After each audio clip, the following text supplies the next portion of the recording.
Magandang araw! So, andito tayo ngayon sa Apuligas Private Pool. Ayan.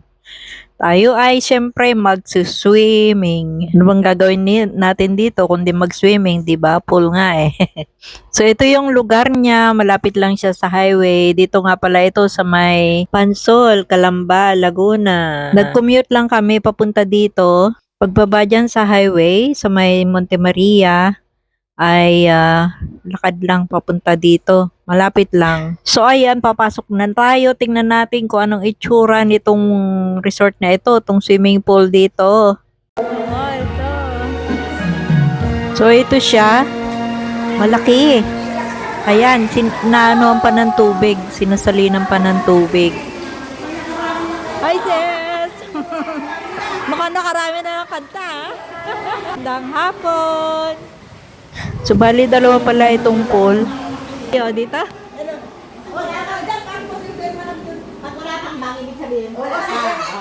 Wow! So, ito yung unang room. Bali, 5 double deck yung nandito. Paglabas lang, ito naman yung kitchen. Malawak yung kitchen. So, ito, silipin natin yung isang room naman. Bali, 2 room pala ito. Ayan, oh. Mga banyo siguro yon. O yan, mas malawak itong room na to. Bali, 3 na double bed. Tapos, 1, 2, 3, 4 double deck. Tapos maluwag tong room na to. Malaki. Ito naman yung labas ng room. Malawak din. Yan, mga banyo. Ang dami banyo. Bali, 5 pinto. At may rin dito, lababo, may bintana. Maganda kasi hindi kulob. Kahit paano may pasok ang hangin. Maganda kasi maluwag itong pinaka-space dito. Hindi magbanggaan ng mga tao kung marami. So ito yung pinaka-kusina, malawak din, may rip din dyan. So ito yung swimming pool, mahaba, malaki.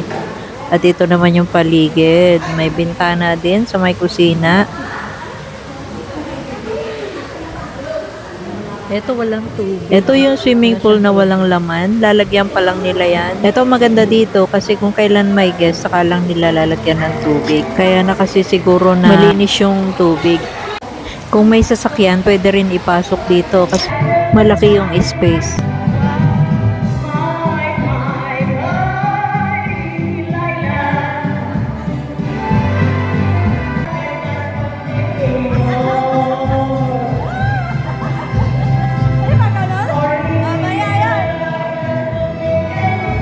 At yan, meron din videoke dito na sobrang lakas. Nasa labas kami kanina, parating pa lang naririnig na namin sila na nagkakantahan. Kanin? Yes, kanin. Bakbet. Bakbet. Wala?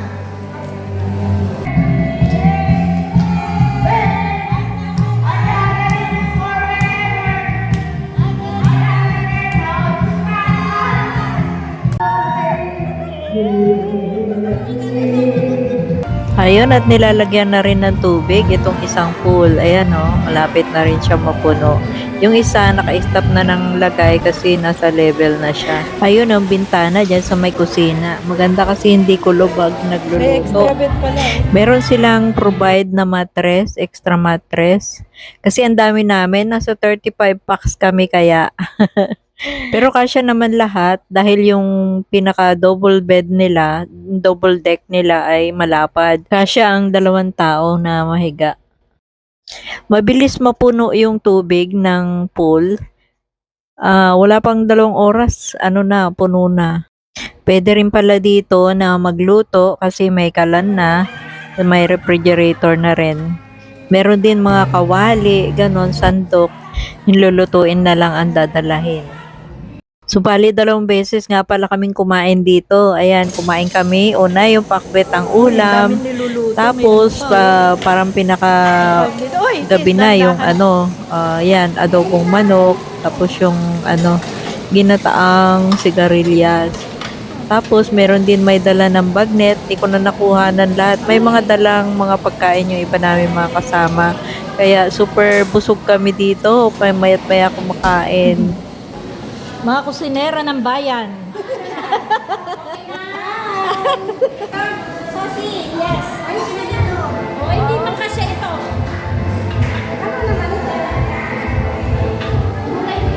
Bali, overnight nga pala kami dito.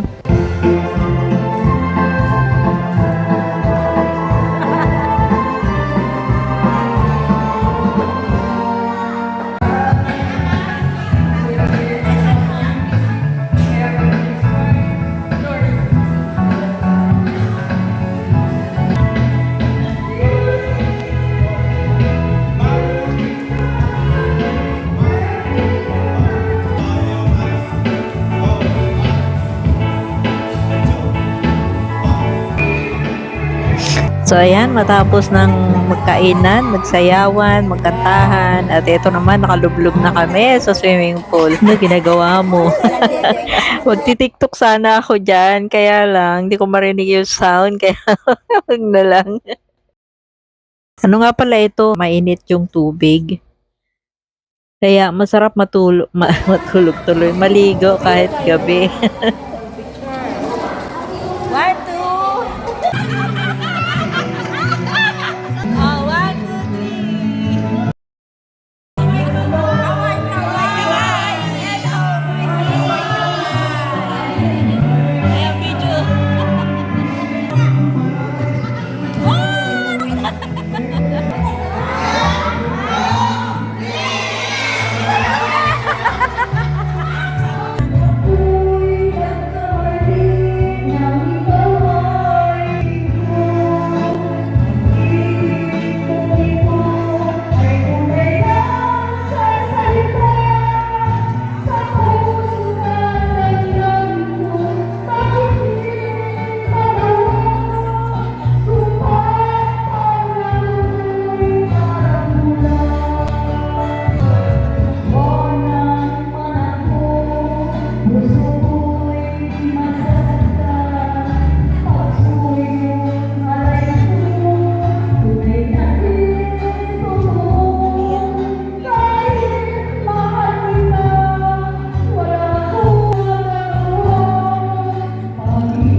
So ayun, natapos ang magdamag ng kantahan, kwentuhan, swimming, sayawan, tapos umidlip konti, pagkagising, kwentuhan habang nagkape-kape at ang iba naman ay nagpre-prepare na ng almusal. Hindi ko na pala na-video yung aming breakfast na tuyo, with kamatis, tapos scrambled egg, ang sarap, tapos sinangag. Pagkatapos kumain ay eto, mandar na naman ang videoke, kaya nagsayawan, nagkantahan, ulit.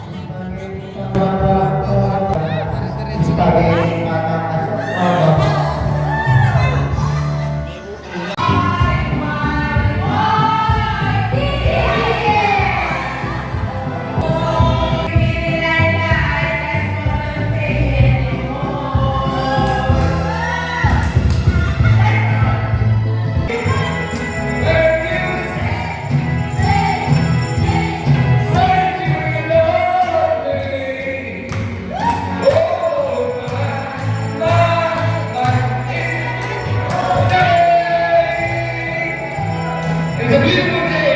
Thank you. Mabuhay ang Cebu Brewers.